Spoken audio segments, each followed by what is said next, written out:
আল কোরআনের পথ, এই পথই আসল পথ।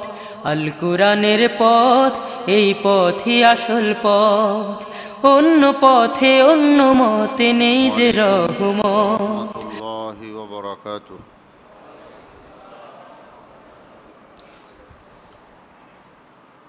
নাহমাদুহু ওয়া নুসাল্লি ওয়া নুসাল্লিমু আলা রাসূলিহিল কারীম। أما بعد فأعوذ بالله من الشيطان الرجيم.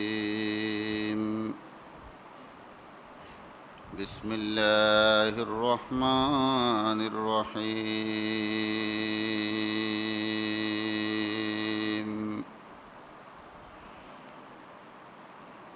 سبحان الذي أسرى بعبده ليلا من المسجد الحرام إلى المسجد الأقصى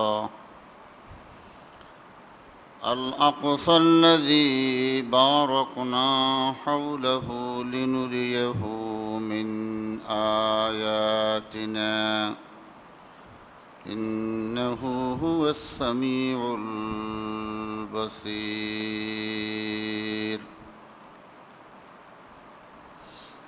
وأيضا في شأن حبيبه إن الله وملائكته يصلون على النبي يا أيها الذين آمنوا صلوا عليه وسلموا تسليما.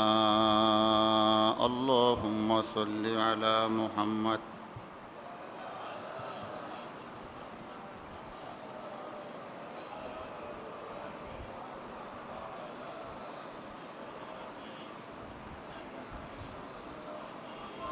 اللهم بارك على محمد وعلى آل محمد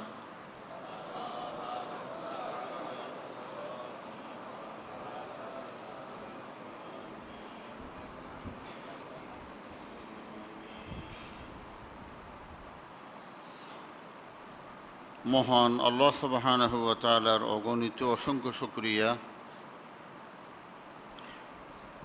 যে আল্লাহ সুবহানাহু ওয়া তাআলা আমাদেরকে সালাতুল জুমা আদায়ের জন্য তার ঘরে আসার বসার কোরআন ও সুন্নাহর আলোচনা শোনার তৌফিক দান করেছেন। সে আল্লাহ সুবহানাহু ওয়া তাআলার দরবারে শুকরিয়া আদায় করছি, আলহামদুলিল্লাহ।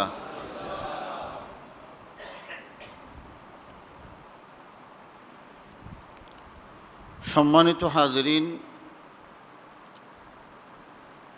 গত জুমাতে মেরাজ সম্পর্কে অল্প কিছু আলোচনা করেছি। যেহেতু বিষয়টি অনেক লম্বা,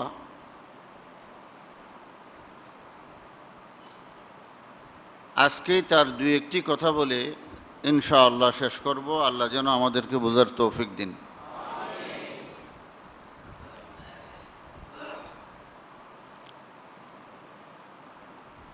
মেরাজ শব্দের শাব্দিক অর্থ হচ্ছে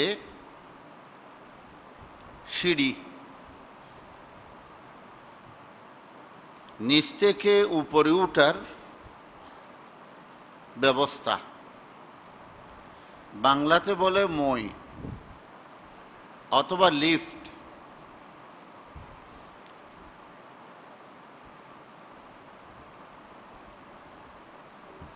কোরআনুল কারীমে মেরাজ সম্পর্কে শব্দের মাধ্যমে কোনো আলোচনা নেই। কোরআনে আছে আসরা। মসজিদুল হারাম থেকে জেরুজালেম বাইতুল মাকদেস পর্যন্ত কোরআনুল কারীমের আয়াতের দ্বারায়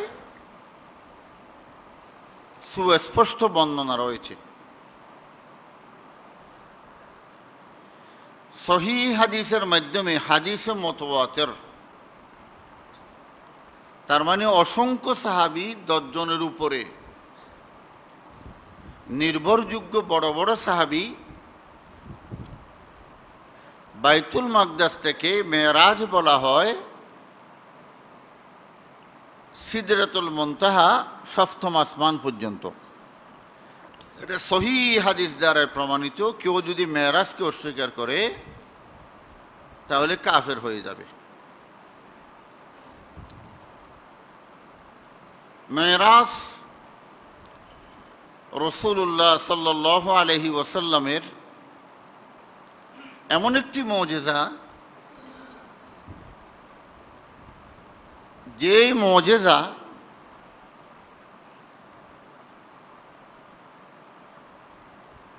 মানুষের ভাষায় প্রকাশ করা সম্ভব না।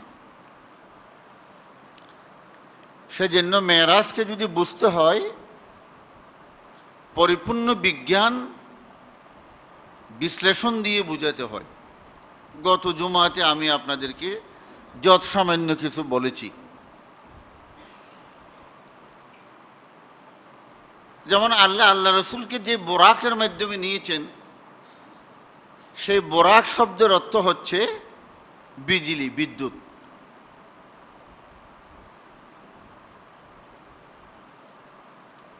বিজ্ঞানের কোনো অস্তিত্ব ছিল না, তখন একজন লোক কি করে এই জমিন থেকে বাইতুল মাকদাস, এরপরে আরশে গিয়ে এক মুহূর্তের মধ্যে ঘুরে আসা, এটা বড় আশ্চর্য ব্যাপার।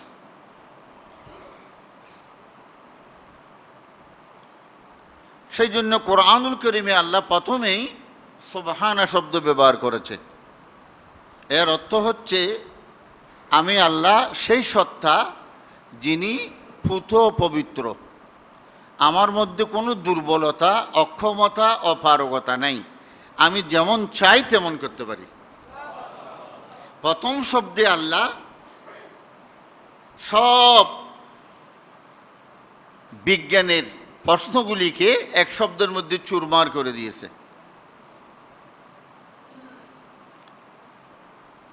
আর আব্দুন বলে রূহ, শরীর এবং জীবিত অবস্থায় গিয়েছেন প্রমাণিত করেছে আল্লাহ। দেখেন, মেরাজ যদি আল্লাহ রসুল সশরীরে না যেত তাহলে আরবের কাফেররা অবিশ্বাসের কি ছিল? মানুষ তো ঘুমের মধ্যে অনেক কিছুই দেখে।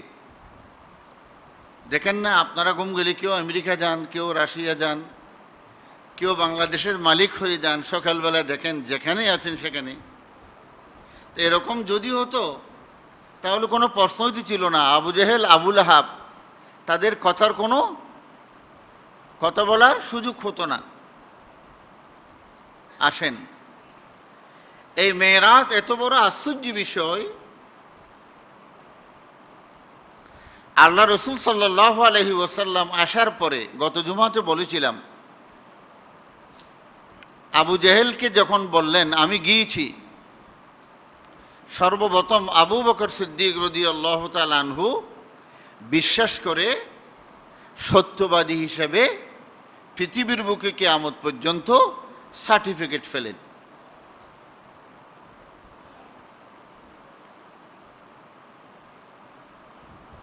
ছয়জন বড় বড় সাহাবী, সোজা কথা না। রসুলের উপর ঈমান আনার পরে আল্লাহ রসুলের সাহাবী এই ঘটনাকে অবিশ্বাস করা, এটা আরেকটি অবিশ্বাস্য ব্যাপার। ছয়জন সাহাবী মেরাজকে অস্বীকার করেছে। তারা আল্লাহ রসুলের উপর ঈমান এনেছে, কিন্তু এই ঘটনা বিশ্বাস করেনি, কাফের হয়ে গেছে। আল্লাহ রসুলের ওয়াফাতের পরে তার মধ্য থেকে তিনজন সাহাবী পুনরায় ঈমান এনেছে। একজন সাহাবীর নাম হচ্ছে আশআশ, নামটা মনে রাখেন তো, আশআশ। সেই তো আবার রসুল থাকা অবস্থায় ঈমান আনে নেই। কিন্তু ইমাম বুখারী তার থেকে হাদিস নিয়েছেন। তার মানে আল্লাহ রসুলকে দেখেছেন, ঈমান এনেছেন, পরবর্তীতে মোরতাদ হয় নাই, কোনো একটি ঘটনাকে অবিশ্বাস করেছেন, তওবা করে পরিপূর্ণভাবে ফিরে এসেছেন, এই আশআশ এই সাহাবী থেকে ইমাম বুখারীতে 2টি রওয়ায়াত নিয়েছেন। একটা বুখারী শরীফের ঘটনা বলি আপনাদেরকে। রাসূলুল্লাহ সাল্লাল্লাহু আলাইহি ওয়াসাল্লাম, এই ঘটনা বুখারী, মুসলিম, তিরমিজি কিতাবুল ঈমানে ঘটনাটি আছে। আল্লাহ রসুল দাহিয়ায়ে খলিফা, দাহিয়াতুল কলব, এই খলিফাকে দিয়ে রোম সাম্রাজ্যবাদী সরকার, রোমের রাষ্ট্রপতি হিরাক্লিয়াস, তার কাছে একটি চিঠি লিখলেন ইসলামের দাওয়াতের জন্য।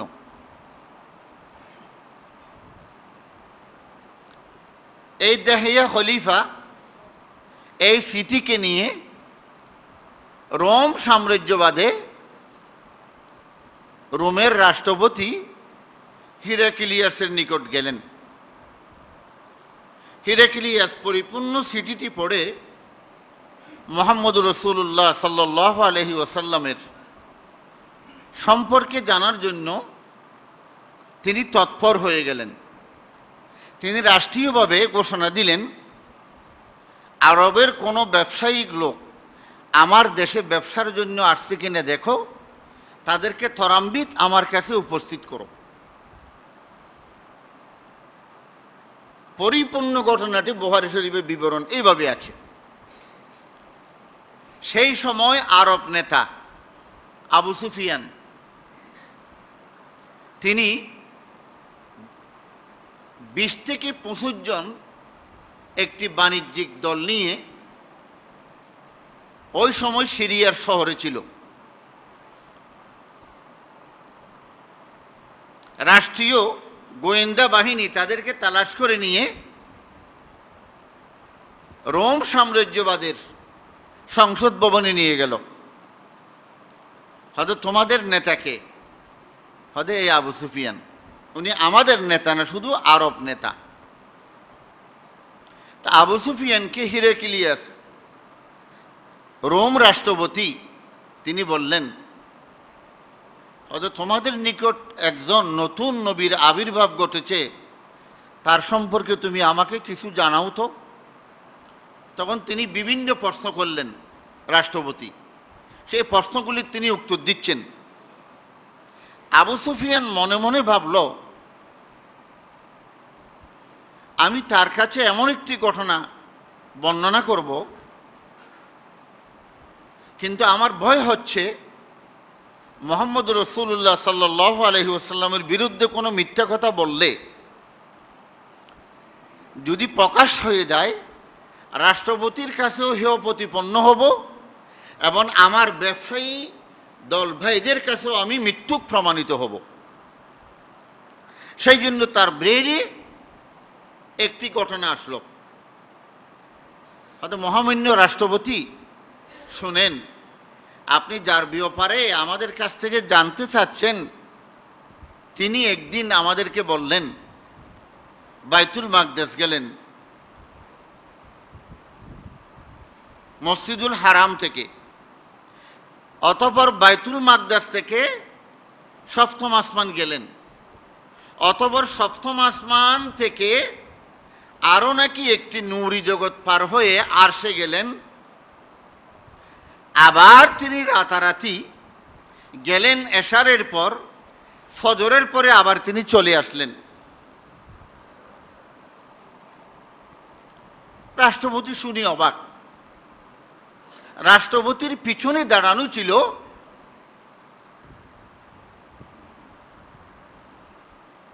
ইলিয়র। ইলিয়র হচ্ছে বাইতুল মাকদেসের প্রধান খতিব ইমাম। তিনি মসজিদের কোনো ব্যাপারে রাষ্ট্রপতির নিকট কথা বলার জন্য আসছিল।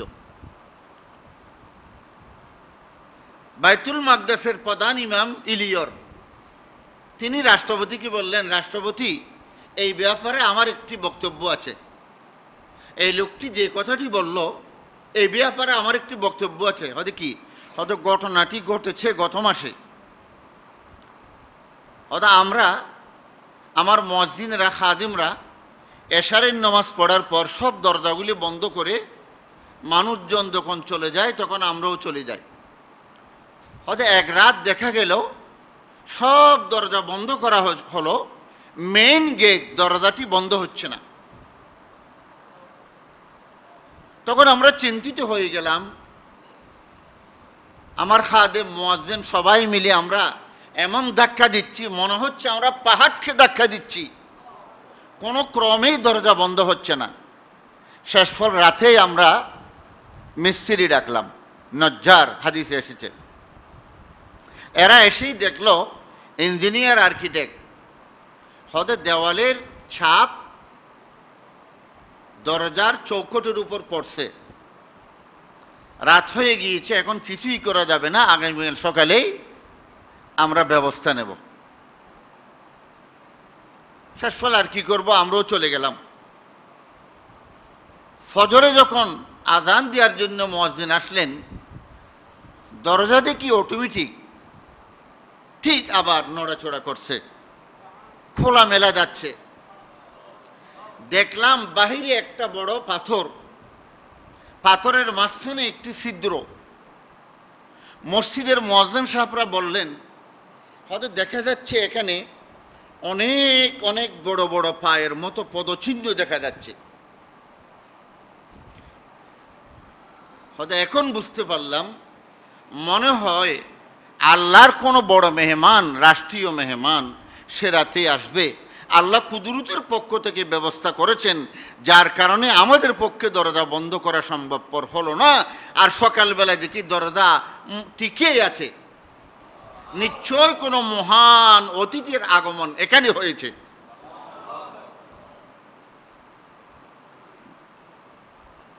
তখন হিরাক্লিয়াস হয়তো ক্বালা সাদাক্ত, বুঝতে পারলাম ঘটনা।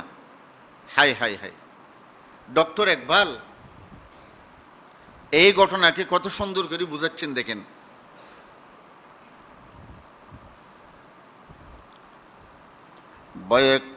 बैक लम्हा मुजस्सम अर्श पे जाते फिराते हैं, बैक लम्हा मुजस्सम अर्श पे जाते फिराते हैं, तेरी रफ्तार की गर्मी कहाँ बिजली में पाते हैं, नगो है कैसरो किसरा तो सुबहानल्लज़ी असरा, तेरी मौजज़ की आगे सब मुहंदिसो सहम जाते हैं। কত সুন্দর কথা। বয়েক লম্হা মুজাসসাম, হে আল্লাহ রসুল, আল্লাহ আপনাকে কি সম্মানিত করেছেন।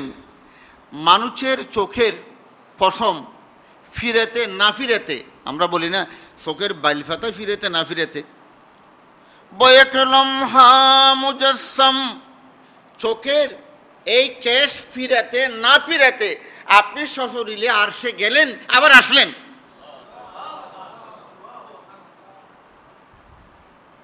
তেরি রফতার কি গরমি কহাঁ বিজলি মে পাতে হ্যাঁ। হে আল্লাহ রসুল, এটাই তো আপনার মুজিজা, আপনার যাওয়ার দ্রুতগামিতা। পৃথিবীর বিজ্ঞানের কোনো আবিষ্কার না রকেটে পাওয়া যাচ্ছে না প্লেনে পাওয়া যাচ্ছে। আল্লাহ আপনাকে যেই জন্তু নিয়ে নিয়েছেন, এখনো পর্যন্ত বিজ্ঞান আবিষ্কার করি তত দ্রুতগামী আর কোনো জিনিস বানাতে পারেনি। আপনি প্লেন এখন 6 ঘন্টায় সৌদি আরব যাচ্ছে, হয়তো ভবিষ্যতে 2 ঘন্টায় নিবে। কিন্তু হাদিসের মধ্যে যে বোরাকে নেওয়া হয়েছে, বোরাককে বলা হয়েছে ইউকালু লাহুল বুরাক দৌনাল বগল ফৌকাল হেমার, গাদার চেয়েও একটু বড়, না গাদার চেয়েও একটু বড়, খচ্চরের চেয়েও একটু ছোট, আবিয়াস একেবারে দবদবে সাদা। ইউকালু লাহুল বুরাক, যার নামকরণ করা হয়েছে বোরাক। বোরাক শব্দের অর্থ হচ্ছে বিজলি, আরবিতে বরকুন মানে বিজলি। তার মানে সেই জন্তু বিদ্যুৎ গতিতে চলতে পারে। আল্লাহ রসুল বলেন হদে কেমন বিদ্যুৎ গতিতে চলতে পারে, হদে ইনদা খুতুওয়া আকসা তরফাতা নজরি, এটা বুখারীর ইবারত। মানুষের দৃষ্টি সীমানা যেখানেই শেষ, বোরাকের এক পা থেকে আরেক পা সেখানেই শেষ। এখানেও কতটা বুঝলেন না আপনারা? মানুষ তো দৃষ্টির বাইরে আর বেশি কিছু দেখে না। একজন মানুষ লেখক, একটা বই পড়ছিলাম, বাংলাদেশের একজন বড় চক্ষু ডাক্তার ডক্টর রশিদ হায়দার, একটা সুস্থ নবজাত শিশু মায়ের পেট থেকে আসার পর 11 থেকে 12 দিন পরে তাকে যদি একটা খোলা আকাশে গাছের উপর রাখা হয়, তার দৃষ্টি নাকি প্রায় 500 কিলোমিটার পর্যন্ত দেখে।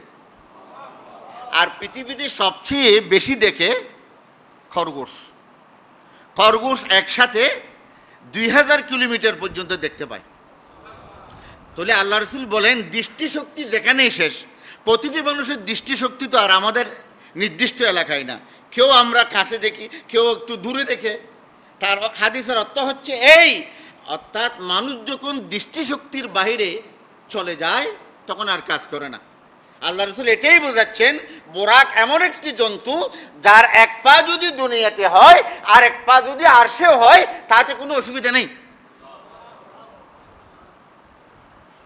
তো ডক্টর ইকবাল বলতে গিয়েই হদে মহাসাগরে পৃথিবীর বড় বড় বৈজ্ঞানিকেরা এই মেরাজকে নিয়ে গবেষণা করে হদে তাদের ব্রেইন ঘি যখন জমে যায় আর গরমে যখন রাখা হয়, আস্তে আস্তে যখন তরল হয়ে আসে পানি হয়ে, তাদের ব্রেইনও হদে সেরকম হয়ে যাচ্ছে। নগো হাই কাইসর কিসরা, তখনকার পৃথিবীতে যারা শাসন ক্ষমতা চালাতো, পারস্য সাম্রাজ্যবাদী, রোম সাম্রাজ্যবাদী, এই পৃথিবীর দুই শক্তি নগু হাই কাইসার ও কিসরা। ইকবাল বলেন এই দুই পরাশক্তি তাদের ব্রেনকে মাথার নিচেই করে দিয়েছে। কিসে? তো সুবহানাল্লাযী আসরা, আল্লাহর ভ্রমণের এই ঘটনাতে। তখন ইকবাল বলেন বুরাকু রফরফু জিবরিল মজাজে নজর কি খাতির হकीकत हकीकत में हूँ अल्लाह बा मुहम्मद मिलते जाते हैं। হয়তো বাইরে আসল কথা এটাই, বেশি লম্বা কথা না বলি, একটা কথাই বলি। বোরাক, রফরফ, জিবরাইল এগুলি একটা আল্লাহ মাধ্যম দিয়েছে আমাদেরকে বোঝানোর জন্য। আসল কথা একটা, আল্লাহ আল্লাহ রসুলকে রাষ্ট্রীয় মেহমান হিসেবে দাওয়াত দিয়েছেন। আল্লাহর কুদরতের পাওয়ারে আল্লাহ রসুল আল্লাহর কাছেই চলে গিয়েছেন। এখানেই বলি, কথা শেষ করে দিই। আসল কথাও তো তাই। তাহলে দেখেন মেরাজ কত বড় জ্বলন্ত প্রমাণ। কি জন্য নিলেন? লিনুরিয়াহু মিন আয়াতিনা ইন্নাহু হুয়াস সামিউল বাসীর। আল্লাহ পাক বলেন আমি আমার নবীকে কেন মেরাজে আনলাম, তার কারণ কি? লিনুরিয়াহু, আমি আল্লাহ পরিদর্শন করালাম, মিন আয়াতিনা, আমার কুদরতের নিদর্শনাবলী। ইন্নাহু হুয়াস সামিউল বাসীর, আমি আল্লাহ তাকে যা দেখাইছি তিনি দেখেছেন, আমি আল্লাহ তাকে যা বলেছি তিনি তা শুনেছেন। এখন আসেন মেরাজ কেমনে গেলেন। আল্লাহ রসুল তার আব্দুল মুত্তালিবের বাড়িতে ঘুমানো। আপনারা মেরাজের ঘটনায় বই পড়লে একটা জিনিস পাবেন, উম্মু হানির ঘর থেকে মেরাজ গিয়েছে। অনেকে আবার চিন্তা করে উম্মু হানিকে, এটা হচ্ছে রসুলের চাচাতো বোন আবু তালেবের মেয়ে, তো ওর বাড়ি থেকে কেন যাবে? আল্লাহ রসুল কি তার রুমে শুয়েছিলেন? না না, আব্দুল মুত্তালিবের 10 ছেলের মধ্যে সবচেয়ে প্রথম নাতিনি হচ্ছে তার উম্মু হানি। প্রথম নাতি যখন তার বাড়িতে আসলো, আব্দুল মুত্তালিব তার বাড়ির নামকরণ করলো উম্মু হানির বাড়ি। কথাটা বুঝে আসছে?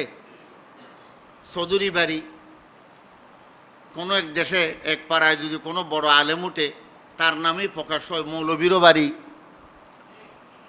ঠিক এক রুমে ছিলেন না, অর্থাৎ উম্মু হানির নামে যে বাড়িটি, ওই বাড়ির যে কোনো একটা কক্ষে ছিলেন। জিবরাইল মিকাইল এসে তাকে সেখান থেকে উঠালেন, বেশি দূরে না, হাতিমে কাবাতে নিলেন। আপনারা দেখছেন হাতিমে কাবা, আল্লাহর ঘরের দরজার সামনে যখন দাঁড়াবেন, আপনি যখন ডান দিকে যেতে থাকবেন, এই ঘুরানো দেওয়ালটি, উপর থেকে যে মিজাবে রহমত একটা স্বর্ণের নৌকা এদিকে নামছে, সেই এটাও মূল আল্লাহর ঘর। সেখানে গিয়ে হযরত জিবরাইল এবং মিকাইল দুইটা কলসি বড়ে জমজমের পানি আনলেন। জমজমও বেশি আর দূরে না, হাতিমে কাবা থেকে ডান দিকে গেলে এদিকে একটু। ফশক্কা সদরি, এখন গভীর রাত শুরু হয়ে গেল, ওপেন হার্ট সার্জারি। আজকে অনেক দিন পর আপনারা শুনছেন ওপেন হার্ট সার্জারি হচ্ছে।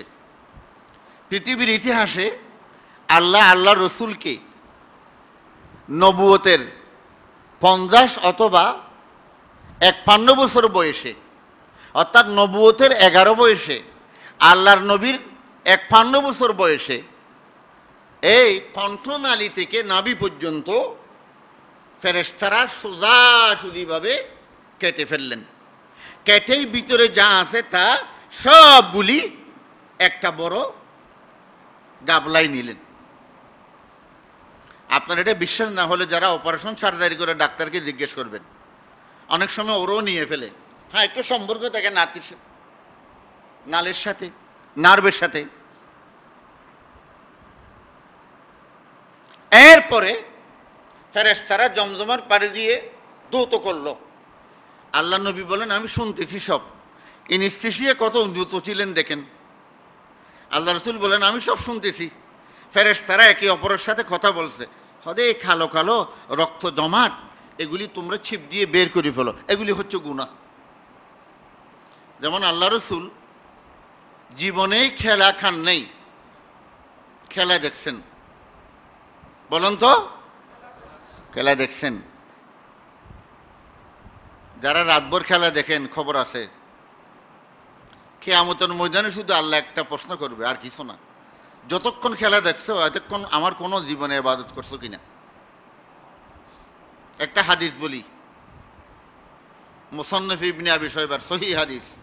قال رسول الله صلى الله عليه وسلم يوشك أن يأتي زمان لعب ولعبها في النوم وهو سيد القوم। আল্লাহ রসুল বলেন, আমার উম্মতের মধ্যে অতি সত্বর এমন এক জমানা আসবে, মানুষ লক্ষ লক্ষ দলবদ্ধ হয়ে বসে বসে থাকবে, এমন এমন জিনিস থেকে তারা তাকিয়ে থাকবেন, আর আল্লাহর নিয়ামতকে যারা অস্বীকার করবে লাথি দিবে। আল্লাহ নিয়ামতের অস্বীকার মানে কি জানেন? আল্লাহ বলে, বান্দা নিয়ামত দিয়েছি চলাফেরা করার জন্য, আপনি বলের ভিতর ফার্ম দিলেন, এই বলকে লাথি মারলেন। এটা ফতোয়া শামিতে লেখা আছে, ওয়া আম্মা বিনিআমতি রাব্বিকা ফাহাদ্দিস। আপনি বলতে পারেন, হুজুর প্লেনের টায়ারের মধ্যে দিচ্ছে না। আরে টায়ারে দিতে কাজ করতেছে, আল্লাহর দেওয়া বাতাস, এটা দিয়ে প্লেন চলে আমাকে তোমাকে মক্কা শরীফ নিয়ে যাচ্ছে, লন্ডন আমেরিকা নিয়ে যাচ্ছে। জাতি যখন ঘন্টার পর ঘন্টা মালা ইয়ানিহি, যে কাজে কোনো লাভই নেই, সেই কাজের দিকে তাকিয়ে থাকবে, আল্লাহ রসুল বলেন তার ঘরের মধ্যে, তার পরিবারের মধ্যে আল্লাহ একটি না একটি আযাব দিয়ে দিবে।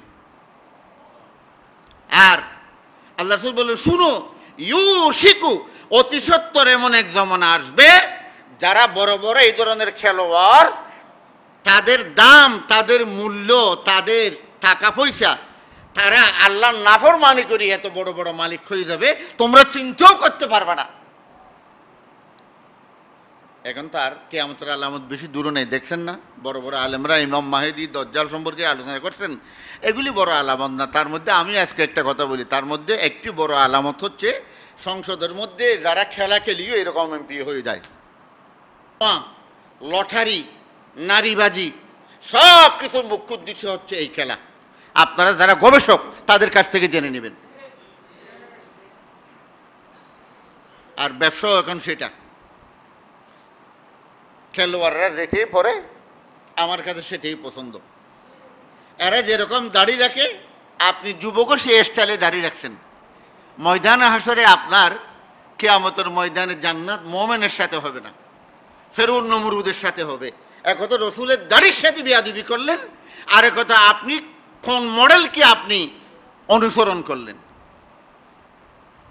যাক, মাথাটাই খারাপ হয়ে গেল একটা সুন্দর বক্তব্যের মাঝখানে। আল্লাহ রসুল খেলা দেখছেন, জীবনে খেলা খান নাই। আল্লাহ বলে আমি আমার রসুলকে খেলা থেকে বিরত রাখছি।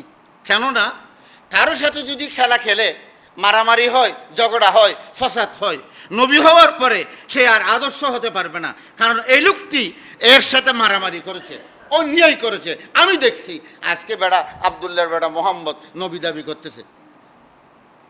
সেই জন্য আল্লাহ আল্লাহ রসুলকে দিয়ে কখনো খেলা খাওয়াই নাই। খেলা তিনি দেখছেন, কখনো খান নাই। যাক, তো মানুষ তো গুনাহ করে, তা আল্লাহ আল্লাহ রসুলের গুনাহগুলিকে দৌত করে পরিষ্কার করে ফেললেন, ওপেন হার্ট সার্জারি। এরপরে আরেকটা গাভরাতে তার হৃদয় হার্ট খেয়ে আল্লাহ রসুল বলেন আমি দেখলাম স্বর্ণের মতো চকচক। তারা কিছু মিশিয়ে দিল, এরপরে সেখানেই তারা আবার দিল, এখানে দিয়ে আমাকে আবার সম্পূর্ণভাবে সিলাই করে দিল। হয়তো কি দিল? সুম্মা মুলিয়ান ইমানান ওয়া হিকমাতান, এটা বুখারীর হাদিসের শব্দ। সুম্মা মুলিয়ান, অতঃপর ফেরেশতারা দৌত করে গুণাগুলি বের করে ঈমান এবং হিকমত। তার মানে উর্দু জগতে যাওয়ার জন্য যত বিজ্ঞানের, উর্দু জগতে যাওয়ার যত মেডিসিন, উর্দু জগতে যাওয়ার যতই কিছু দরকার আল্লাহ সব কিছুই দিয়ে দিলেন। আল্লাহু আকবার। যাক, চতুষ্প একটি জন্তু বোরাক আল্লাহ রসুলের সামনে হাজির করা হলো। আল্লাহ রসুল বোরাকে উঠলেন, মাঝখানে সামনে জিবরাইল, পিছনে মিকাইল, না তারপরে মিকাইল, পিছনে আল্লাহ রসুল। বোরাক যেতেই থাকলো। কিছু দূরে গেল, হয়তো হে আল্লাহ রসুল আপনি একটু থামুন। বোরাককে থামালেন, হয়তো আপনি একটু নামেন, এখানে 2 রাকাত সালাত আদায় করেন। আল্লাহ রসুল সালাত আদায় করলেন। হয়তো ভাই এটা কোন জায়গা? হয়তো এটা হচ্ছে ইয়াসরিফ। ইয়াসরিফ শব্দের অর্থ হচ্ছে অশান্তময় জায়গা, যেখানে পরিবেশ ঠিক নাই। হয়তো এখানের হাওয়া অতি গরম, এমন হাওয়া যেখানে প্রতি বছর গায়ে জ্বর উঠে হাজার হাজার মানুষ মৃত্যুবরণ করে। জিবরাইল আল্লাহ রসুলকে বললেন অতি সত্বর এই জায়গাকে আল্লাহ আপনার মাধ্যমে পৃথিবীর শ্রেষ্ঠ নগরী করবেন এবং আপনার নিবাস হবে, আবাসস্থল হবে এই এলাকায়, এবং আপনার কবরও হবে এই শহরে। এটা একটি শহর হবে। সেই জন্য আপনি প্রথমেই 2 রাকাত নামাজ পড়ে এই জায়গার জন্য দোয়া করেন। এটা হচ্ছে মদিনা মুনাওয়ারা, পরবর্তীতে হবে এরই। আর কিছু দূর গেলেন, হয়তো হে আল্লাহ রসুল এখানেও 2 রাকাত নামাজ পড়েন। হয়তো এটা কোন জায়গা? হয়তো এটা হচ্ছে তুরে সাইনা। হযরত মূসা আলাইহিস সালাম আল্লাহর সাথে যেখানে কথা বলেছিলেন, আল্লাহ যেখানে মূসার সাথে কথা বলেছেন, এই জায়গাটি অতীব বরকতময়, আপনি এখানে 2 রাকাত সালাত আদায় করেন। আর কিছু দূর গেলেন, হয়তো হে আল্লাহ রসুল আপনি এখানেও 2 রাকাত নামাজ আদায় করেন, সালাত আদায় করলেন। হয়তো এটি কোন জায়গা? হয়তো এটা হচ্ছে বেতলাহাম। ঈসা আলাইহিস সালাম যে জায়গায় জন্মগ্রহণ করেছে, পিতৃবিহীন, আল্লাহর কুদরতে সেই জায়গা, এটাও বরকতময় জায়গা। এরপরে চলে গেলেন বাইতুল মাকদাস। বাইতুল মাকদাস যাওয়ার পর দেখা গেল আরেকটা লিফট হাজির, সৌদ। এখন গেলেন মাটির উপর দিয়ে ভ্রমণ। মক্কা থেকে বাইতুল মাকদাস বোরাক চলাফেরা করছে কিসের উপর? মাটির উপর। এখন দেখা গেল একটা লাল গালিচার মতো সুন্দর জিনিস উপস্থিত করলো। জিবরাইল বলেন আপনি এখানে উঠেন। বোরাক উঠলেন, জিবরাইল উঠলেন, মিকাইল উঠলেন, আল্লাহ রসুল উঠলেন। আল্লাহর কুদরত সুলাইমান আলাইহিস সালামের তখতের মতো সেটা উপরে চলে যাচ্ছে। প্রথম আসমানে গেলেন, যাওয়ার পর জিবরাইল ডাক দিলেন, হাত্তা তাসসামাদ দুনিয়া ফাস্তাফতাহ। প্রথম আসমান সমায়ে দুনিয়া, অর্থাৎ এই পৃথিবীর আসমান। জিবরাইল বললেন, হে ফেরেশতারা দরজা খুলে দাও। ফেরেশতারা একটু দরজা খুলে দেখলেন জিবরাইলের সাথে আরো কিছু লোক আছে। অদ কিলা মান হাযা, হদে আপনার পিছনে উনি কে? অদ ক্বালা মুহাম্মাদুন সাল্লাল্লাহু আলাইহি ওয়াসাল্লাম, এটা হচ্ছে মুহাম্মদ।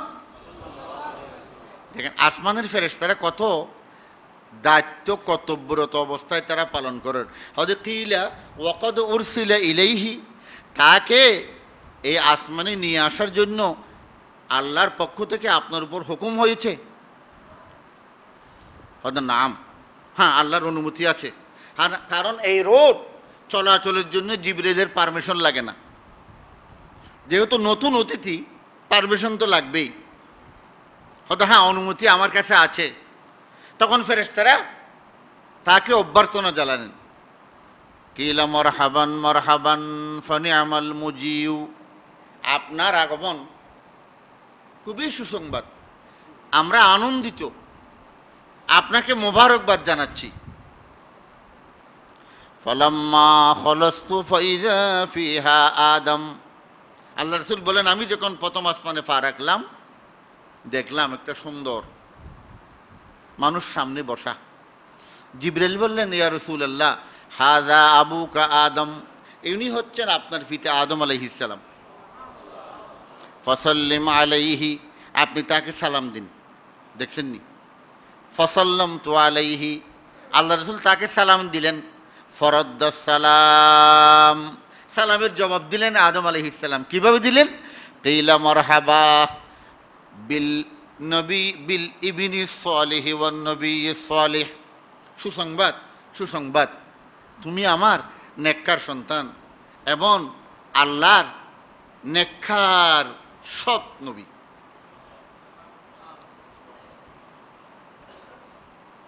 এখন তো আরো ডানে বামে অনেক কিছু কথা আছে, আমি এখন সাইডে দেখতে পাচ্ছি না, আর উপরে চলে যাচ্ছি।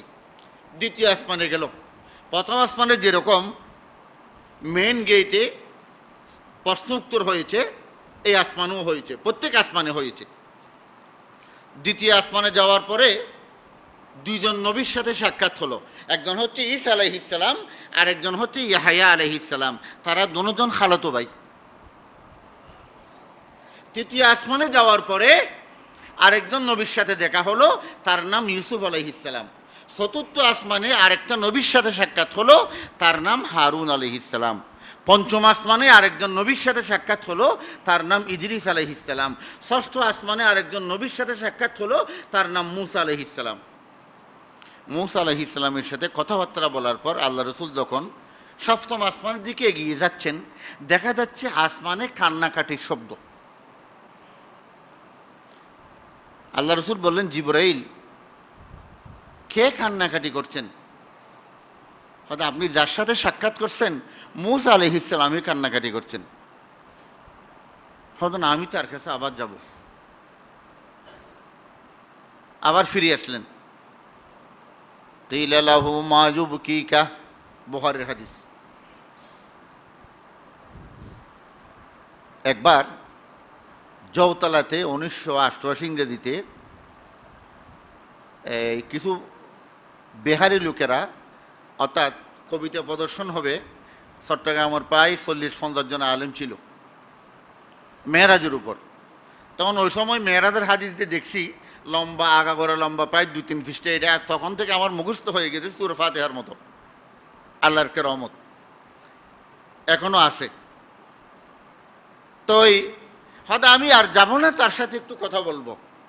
কিলা লাহু মা ইউবকিকা, মূসা আলাইহিস সালামকে বললেন কিসে আপনাকে কাঁদাচ্ছে, আপনি কি জন্য কাঁদছেন না, কিসে আপনাকে, আমরা বলি না কি মনে করে কাঁদছো।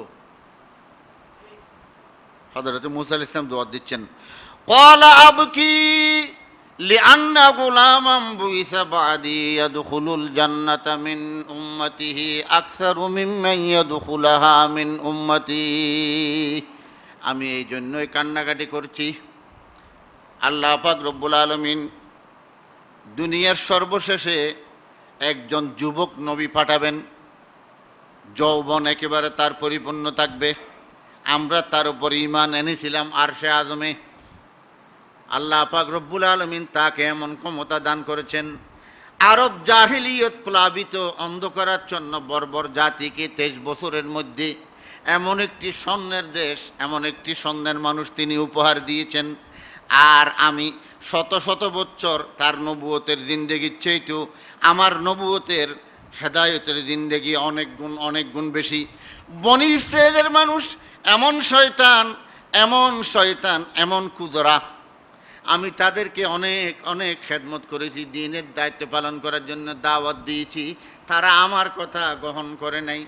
অথচ তিনি সংক্ষিপ্ত সময়ের মধ্যে গোড়া আরব জাতির মধ্যে একটা আন্দোলন সৃষ্টি করে দিয়েছেন। আমি আমার উম্মতের দুঃখে কান্নাকাটি করছি, তাদের উপর এত কষ্ট করলাম, তারপরেও তারা জাহান্নামে যাবে, আপনার উম্মত জান্নাতে যাবে, এই জন্য নয়। আল্লাহ আল্লাহ আল্লাহ আল্লাহ, নবীরা উম্মতের দরদি। এরপরে সপ্তম আসমানে গেলেন, দেখা হলো ইব্রাহিম আলাইহিস সালামের সাথে। কার সাথে? ইব্রাহিম আলাইহিস সালাম। ইব্রাহিম আলাইহিস সালামকে আল্লাহ রাসূল বলেন, আমি দেখলাম একটা লোক খুবই ভদ্র, চেহারা দেখলেই বোঝা যায়। আল্লাহ কোরআন শরীফে ইব্রাহিম আলাইহিস সালামকে বলতেন তিনি খুব ভদ্র মানুষ। ইন্না ইব্রাহিম লাআওয়াহুন হালিম। আমরা হালিম খাই না? হালিমকে হালিম কেন বলে? এখানে 20-30 রকমের জিনিস ডেকসির মধ্যে দিয়ে একেবারে গলাই, না আছে মসুর ডালের অস্তিত্ব, না আছে খেসারের অস্তিত্ব, অর্থাৎ নম্র হয়ে যাওয়া। আল্লাহ বলেন আমার ইব্রাহিম লাআওয়াহুন হালিম, খুবই ভদ্র, খুবই নম্র। আল্লাহ আল্লাহ আল্লাহ। ইব্রাহিম আলাইহিস সালাম বসা। আল্লাহ বলে, ইব্রাহিম মক্কা শরীফ তুমি নির্মাণ করছো, ঠিক আছে, এখন বাইতুল মামুর যে ডেলি 70,000 ফেরেশতা তোয়াফ করে, এখানে আমি তোমাকে বসে রাখি। এই বাইতুল মামুরে দৈনন্দিন 70,000 ফেরেশতা তোয়াফ করে। বাইতুল মামুর মানে ফেরেশতাদের একটা কেবলা। এই দেখেন, যে কেবলা বাইতুল মামুর থেকে কেউ যদি একটা পাথর পৃথিবীর বুকে ছেড়ে দেয়, সোজাসুজি আল্লাহর ঘর মক্কা শরীফের মাঝখানে এসে কি বলেন? আপনারা কিছুদিন থেকে আগে নাসার এক বৈজ্ঞানিক যাওয়ার পরেই আমেরিকা থেকে তিনি দেখলেন হাজার হাজার মাইল উপর থেকে এই বিশ্বের নিচে দেখা যায় শুধু 2টি বাতি জ্বলে। তারা ভালো করে তাদের যন্ত্র দিয়ে আরও নিশ্চিতভাবে দেখলেন, দেখার পর তারা সাব্যস্ত করলেন এত কোনো সন্দেহ নাই, একটা হচ্ছে মক্কা আর একটা হচ্ছে মদিনা মুনাওয়ারা। নেড়ে আছে ওই দিন ভারতেরও একজন বড় গবেষক তিনিও গেলেন, ভারতও পাঠিয়েছেন, তারাও উপরুরি দেখতেছে জমিনের মধ্যে 2 জায়গায় আলো জ্বলে। কিসের আলো? তারা অবাক। গবেষণা করি দেখে একটা মক্কা নগরী আর একটা মদিনা মুনাওয়ারা।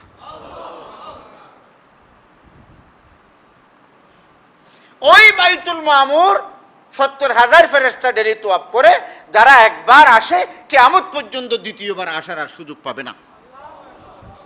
তাহলে আল্লাহ কত ফেরেশতা বানিয়ে রাখছে আল্লাহর গুণকীর্তন করার জন্য। আমাদের মতো লোক না হলে কি হয়? এই সিদরাতুল মুনতাহা বলে এই পৃথিবীর শেষ প্রান্ত। এরপরে আরেকটা জগৎ, সেই জগৎ হচ্ছে নূরি জগৎ। মাঝখানে একটা অফিস আছে, এটা হচ্ছে মকামে শরীফুল আকলাম। দেখেন না, আল্লাহ রাসূল বলেন আমি দেখতেছি কট কট কট কট আওয়াজ হচ্ছে, সেখানে অনেক ফেরেশতারা। হয়তো কি হয়তো তারা যেন এইরকম কাঠের মতো হাতের মধ্যে নিয়ে কট কট কট কট লিখতেছে, দেখছেন নি? এই জন্য জ্ঞানবিহীন কোনো সমাজ ছিল না। সেজন্য আল্লাহ কোরআনে দাবি করতেছে নুন, তার মানে নুন মানে নূর। আমি আল্লাহর জাতের কসম, ওয়াল কলমি মা ইয়াসতুরুন, যে কলম দিয়ে মানুষ লেখে। আউয়ালু মা খালাকাল্লাহুল কলম, আল্লাহ প্রথম কি সৃষ্টি করছেন? এই কলম। এই মানুষের বাক্যলিপি, গুনাহ, সওয়াব, রাষ্ট্রের পরিপূর্ণ কাজকর্ম ফেরেশতারা সেখানে লিখতেছে, কট কট কট কট আওয়াজ হচ্ছে। এটা হচ্ছে মকামে শরীফুল আকলাম। এই জায়গায় যাওয়ার পরে আল্লাহ রসুলের উপর আল্লাহ পাক রব্বুল আলামিন আল্লাহ রসুলকে কিছু জিনিস দান করলেন।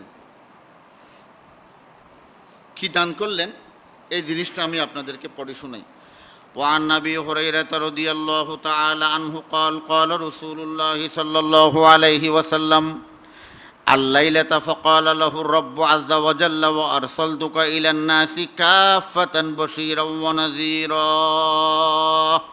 মেরাজের রাতে আল্লাহ যখন তার নবীকে সিদরাতুল মুনতাহা নিলেন, আল্লাহ প্রথম আল্লাহ রসুলের উপর ওহীর মাধ্যমে জানিয়ে দিলেন, হে রসুল, আমি আপনাকে সমগ্র বিশ্বের জন্য রসুল হিসেবে প্রেরণ করেছি।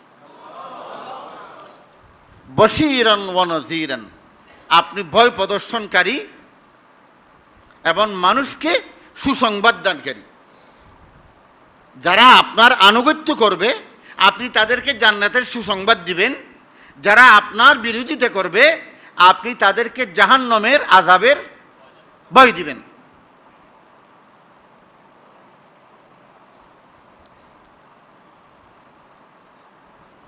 শরাহতু লাকা সাদরাকা ওয়া ওয়াযাতু আনকা বিযরাক, আমি আপনার বক্ষকে প্রশস্ত করে দিয়েছি, আমি আপনার জন্য বোঝাকে হালকা করে দিয়েছি। ওয়া রাফাতু লাকা যিকরাক ফালা আযকুরু ইল্লা যুকিরতা মাই, আমি আপনার জন্য আপনার জিকিরকে, আলোচনাকে, সম্মানকে সুউচ্চ আসনে প্রতিষ্ঠিত করেছি। যেখানে আমি আল্লাহর জিকির হয়, আমি আল্লাহর নাম হয়, সেখানেও আমি আমার নামের সাথে আপনার নামকে একসাথে বেঁধে দিয়েছি। দেখেন না, আছে না নাই? কি লা ইলাহা ইল্লাল্লাহু মুহাম্মাদুর রাসূলুল্লাহ, আছে না নাই? আযানের মধ্যে আছে না নাই? আল্লাহু আকবার শেষ হলে আশহাদু আন্না মুহাম্মাদুর রাসূলুল্লাহ। কলমা ও নামাজ ওরে আযা, কলমা ও নামাজ ওরে আযা ওরে কামত, হে নামে ইলাহি সে মিলা নামে মুহাম্মদ। আত্তাহিয়াতুল মধ্যে আছে আল্লাহ বলে, যেখানে আমি আমার স্মরণ করেছি আপনাকেও স্মরণ করেছি, আমার পাশে রেখেছি।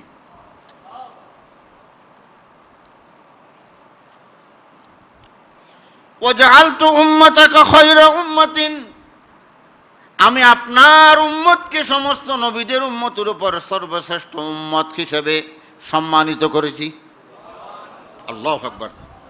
আপনাকে সম্মানিত করেছি, শুধু তা না, আপনার উম্মতকেও সর্বশ্রেষ্ঠ সম্মানিত করেছি। উখরিজাত লিন্নাস, কিন্তু আপনার উম্মতকে জানতে হবে তাদেরকে কেন সম্মান দিলাম।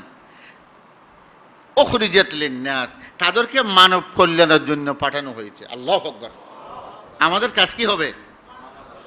হ্যাঁ, মানব কল্যাণ। মানব কল্যাণ মানে কি?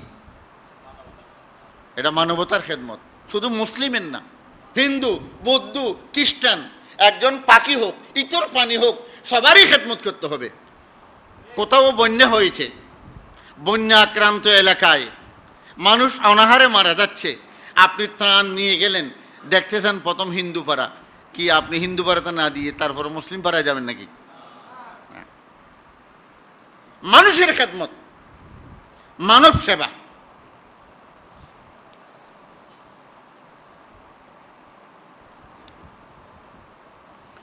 وجعلت أمتك لا تجوز لهم خطبة حتى شهدوا عبدي ورسولي।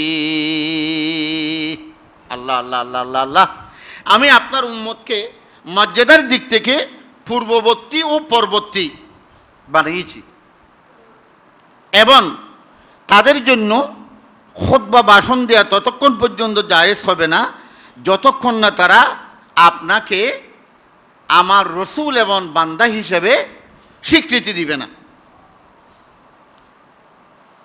আল্লাহ আল্লাহ। ওয়াজআলতুকা আউওয়ালান নবিয়্যিনা খালকান ওয়া আখিরুহুম বাসান। আমি আল্লাহ সৃষ্টির প্রথম নবী হিসেবে আপনাকে নির্বাচন করে আমার কিতাবে লিখে রাখেছি, কিন্তু প্রেরণের দিক থেকে খাতেমুন নবীন হিসাবে আপনাকে শেষ নবী করে পাঠিয়েছি। পাঠাইয়ে নবুয়তের দরজা বন্ধ করে দিয়েছি। আর নবী আসবে না? আসবে না।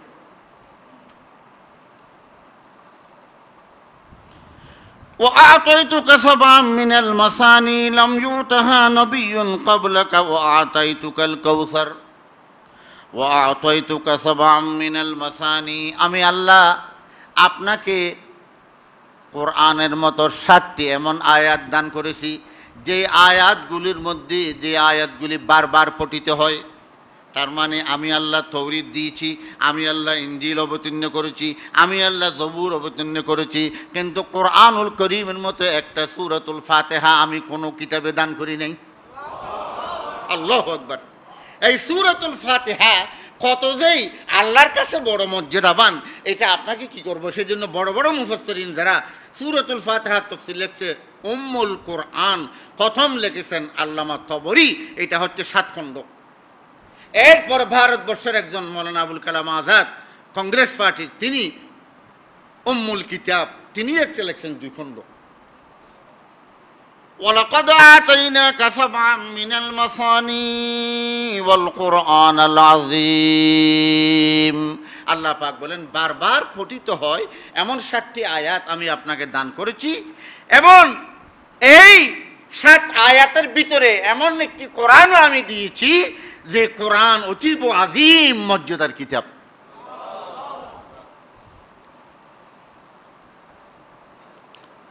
ওয়া আতাইতুকাল কাউসার। আমি আল্লাহ পাক রব্বুল আলামিন আপনাকে হৌজ কাউসার দান করছি, আর কোনো নবীকে দান করি নাই। আল্লাহু আকবার। কি দান করেছেন? হৌজ কাউসার। ওয়া আতাইতুকা সামানিয়াতা আসহাম।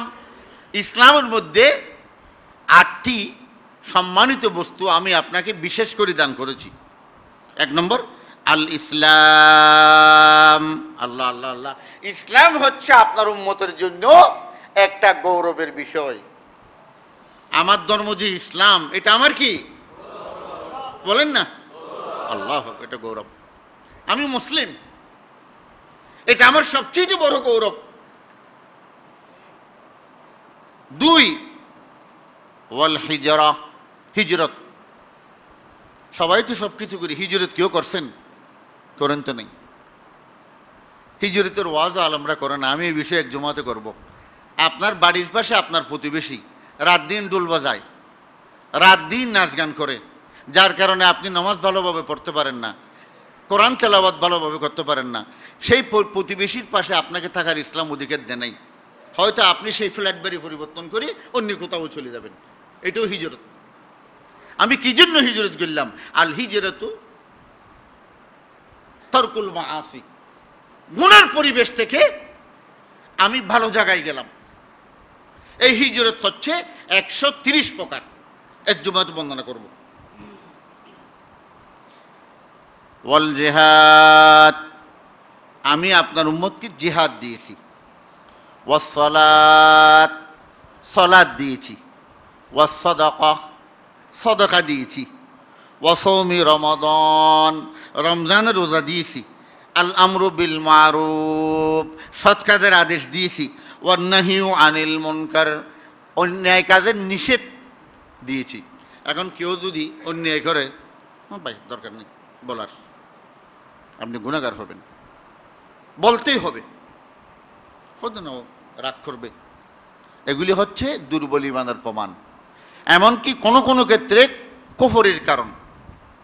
এরপরে আল্লাহ রসুলের সাথে আল্লাহর কথোপকথন হলো, সেখান থেকে কি হলো? আল্লাহ পাক রব্বুল আলামিন আল্লাহ রসুলকে অনেক কিছু দান করেছেন, তার মধ্যে হচ্ছে এই, ওয়ান আব্দুল্লাহ ইবনে মাসউদ রাদিয়াল্লাহু তাআলা আনহু قال قال لما اسري برسول الله صلى الله عليه وسلم الى سدرة المنتهى, আল্লাহ রসুল যখন সিদরাতুল মুনতাহা গেলেন, আল্লাহ ওহী করলেন, ওয়া উতিয়া রাসূলুল্লাহ, আল্লাহ রসুলকে দান করলেন আস-সালাতুল খামস, 5 ওয়াক্ত সালাত। প্রথম নামাজ ফরজ হয়েছিল, বুখারীর লম্বা হাদিসে আছে 50 ওয়াক্ত। কয় ওয়াক্ত? 50 ওয়াক্ত। আসার সময় মুসা আলাইহিস সালামের সাথে দেখা, প্রত্যেক আসমানের রাজার সাথে দেখা হয়েছিল, তাদের সাথে দেখা হয়েছে। এমন আল্লাহ রসুল যখন চলে আসতেছে, তাকে বিদায়ী জানানোর জন্য সমস্ত পয়গম্বর যাদের সাথে দেখা হয়েছে তারাও বাইতুল মুকদ্দাস পর্যন্ত নেমে আসছে। ফজরের নামাজের সময় হয়েছে, আজান দিয়েছে, আল্লাহ রসুল ফজরের জামাত পড়িয়েছেন, সমস্ত নবীরা আল্লাহ রসুলের পিছনে ফজরের নামাজ পড়ছেন। একটা জিনিস প্রমাণ করে দিলেন, আল্লাহর নবী যে ইমামুল আম্বিয়া, নবীদের ইমাম, আল্লাহ সেটাই বাস্তবায়িত করে ফেললেন। মুসা আলাইহিস সালাম বলেন, ভাই আল্লাহ কি দিল? হয়তো আল্লাহ 50 ওয়াক্ত নামাজ দিয়েছেন, হয়তো ভাই আপনার উম্মতের জন্য কষ্ট হবে, আপনি যান, আমার কথাটা ধরেন, আমি তো আপনার বয়স অনেক বড় আর অভিজ্ঞতাও বেশি আমার, কেননা আমাকে যেই জাতির কাছে পাঠানো হয়েছে তার চাইতে পৃথিবীতে কোনো অসভ্য খুজরা জাতি আর নেই, এটা আল্লাহ বলছে, কারণ ফেরউনের মোকাবেলা করছে না। আল খুজির না আল বিন না আল, হাঁটার সময় একজনের পায়ের সাথে আরেকজনের জুতা লাগলেও তোর জুতা কেন আমার জুতার মধ্যে লাগলো, এই জন্য মানুষ হত্যা করত। এত বড় অসভ্য জাতি ছিল। হয়তো আল্লাহ আমার উম্মতকে 2টি সালাত দিয়েছিল। হয়তো কীরকম? সূর্য উঠার সময় একটা সেজদা করা, সূর্য ডুবার সময় একটা সেজদা করা, এটাও করেনি। কিন্তু আপনার নামাজের মধ্যে সেজদা আছে, রুকু আছে, সুবহান রাব্বিয়াল আযীম আছে, সুবহান রাব্বিয়াল আলা আছে, সূরা ফাতিহা আছে, আরেকটা সূরা আছে, তাশাহুদ আছে, দরুদ শরীফ আছে, দোয়ায়ে মাসুর আছে। অনেক কষ্ট হবে। আবার যান, আল্লাহর কাছে গেলেন, আল্লাহ প্রথমেই অর্ধেক কমিয়ে দিলেন। আলহামদুলিল্লাহ। 50 সপ্তাহের মধ্যে কত চলে গেল? হাদিসের ভাষা এরকম 25। তারপরে গেলেন, মুসা আলাইহিস সালাম বলতেছে, এখন কি 25 সপ্তাহ কমছে, হয়তো আরেকবার যান, চিন্তা করতেছে, হয়তো যান, আমার কথা ধরে আপনার লাভ হবে, আমার কথা স্মরণ করবেন। আবার গেল, আল্লাহ বলে ঠিক আছে, আরো 10 সপ্তাহ কমিয়ে দিলাম। আবার আসছে, মুসা আলাইহিস সালাম বলে আরেকবার যান। আল্লাহ রসুল বললেন, ইন্নি ইস্তাহায়াইতু, আমার খুব লজ্জা লাগতেছে, একটা মানুষ কবার যাবে, হয়তো না, আরেকবার যান। আরেকবার যাওয়ার পরে আল্লাহ পাক বললেন, হুন্না খামসু ওয়া হুন্না খামসুন, যাক এইবারও নীতি অনুযায়ী 10 রাকাত কমিয়ে দিলাম, থাকবে 5 ওয়াক্ত, কিন্তু সওয়াব দেব 50 ওয়াক্তের। হুন্না খামসু পড়বে 5 ওয়াক্ত, ও হুন্না খামসুন সওয়াব দেব কয়েকটের? 50 ওয়াক্তের।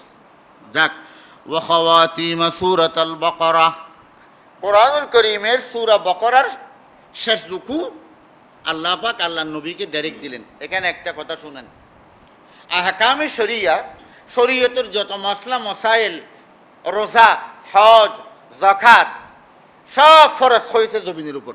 কিসের উপর? আর নামাজ ফরজ কোথায় হয়েছে? আসমানের উপর। নামাজ কোথায় ফরজ হয়েছে? এই নামাজের জন্য আল্লাহ আল্লাহ রসুলকে ডেকে নিলেন। দেখেন, সোজা কথা না। আল্লাহ বলে নামাজ এমন একটি জিনিস আমি হাতে হাতে দেব, এটার মাঝখানে জিবরাইলকে ব্যবহার করব না, মাঝখানে কোনো ওসিলা থাকবে না, আমি থাকবো, আমার বান্দা থাকবে। এই জন্য ইন্নাল আবদা ইউনাজি বিসসালাত, নামাজের নিয়ত বাঁধে তাকবীরে তাহরিমা। আল্লাহ বলে সবকিছু হারাম, বউ হারাম, ছেলে হারাম, ব্যবসা হারাম, মা হারাম, বাপ হারাম। আল্লাহ বলে আমি হালাল, তাকবীরে তাহরিমার মাধ্যমে সালাম ফিরানো পর্যন্ত। সালাম ফিরালে সবকিছু হালাল, সোজা কথা না।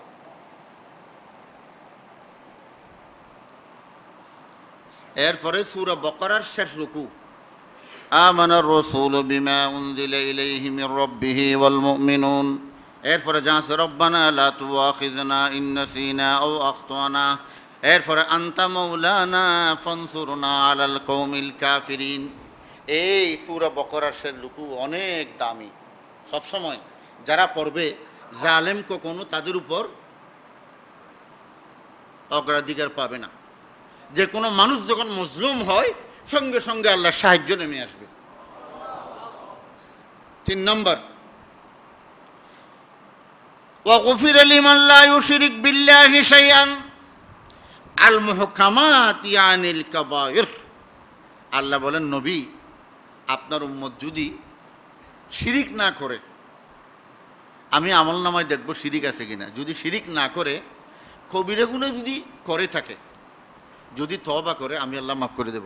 জান, আমি আল্লাহ কি মাফ করে দিব। পাকিস্তানের ইমরান সরকার সৌদি আরব গেল, হয়তো আমার একটি অভিযোগ আছে। বাদশাহ সালমানকে বললো, হয়তো কি অভিযোগ? হয়তো বছরে 2 বার যদি কেউ ওমরা করে, হজে যাওয়ার পরে এখানে 2000 রিয়াল বেশি আসে। আল্লাহর ঘরে আল্লাহর বান্দা আসবে এখানে, এর জন্য 2000 রিয়াল বেশি আসাটা, এটা তো বড় একটা অমানবিক আইন। সালমান বলল সঙ্গে সঙ্গে, আপনার দেশের জন্য কি করলাম? আইনটা বলেন উড্র করে দিলাম। সালমান মক্কা শরীফ বসা, তারপর থেকে যারা উঠতেছে তাদের 45,000 টাকা কমে যাচ্ছে। যে আমাদের দেশেও 45,000 বেশি যাচ্ছে, কিন্তু সরকার কেন বলতেছেন আমি জানি না। এক দেশের জন্য যদি হয়, আমাদের জন্য কেন হচ্ছে না? আল্লাহ বলে একটা একেবারে প্রথম হাদিয়ে দিয়ে দিলাম। আপনার উম্মত যদি শিরিক না করে, অন্য কোনো যদি বড় গুনাহ করে, আমি আল্লাহ কি করব? মাফ করব। এখানে আজকে মেরাজের বয়ান শেষ।